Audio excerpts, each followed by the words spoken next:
عمل کی وجہ سے اسلام پھیلا. اور یہ مہینہ رسول اللہ صلی اللہ علیہ وسلم کی آمد کا مہینہ ہے، تو اس لیے ربیع الاول اور رسول اللہ کی آمد کو ہم کو اور آپ کو اپنی زندگیوں میں کچھ تبدیلیاں لانی ہوگی، اور ہم کو اپنی زندگیوں کا جائزہ لینا پڑے گا، اور جائزہ لیتے ہوئے اپنے زندگی میں سے جو بھی کمزوریاں ہیں ان کو دور کرنا ہوگا، اور بہت ساری چیزوں کا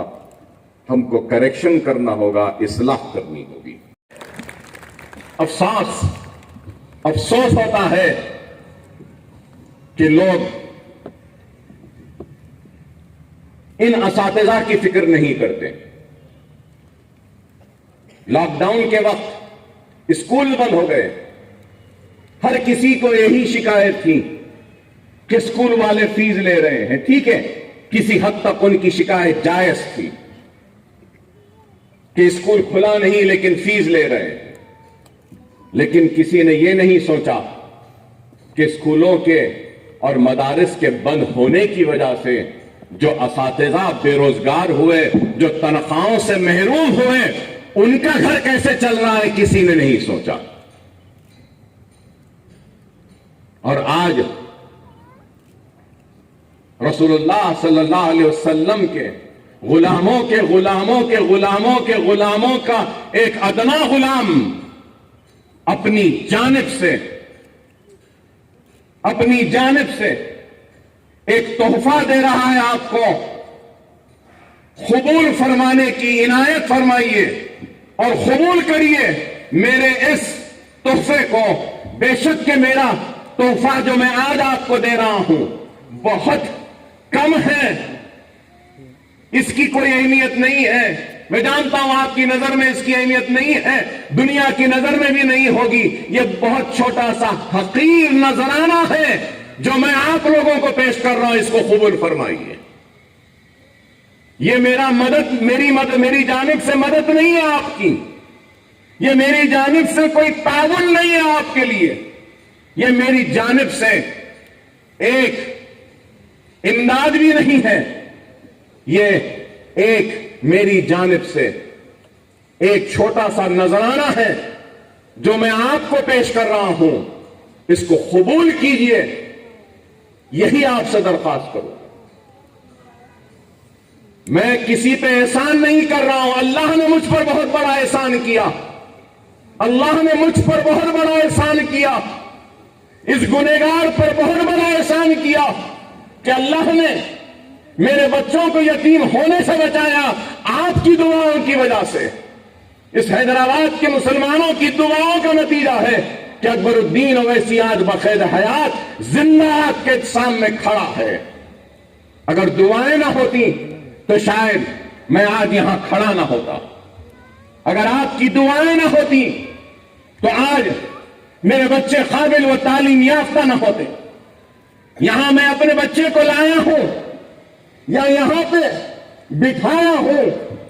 اس لیے نہیں کہ میں اپنی بیٹے کو اپنے بعد لانا چاہوں سیاسی زندگی میں، یا اس لیے نہیں کہ میں اپنے بچے کو مشہور کروں،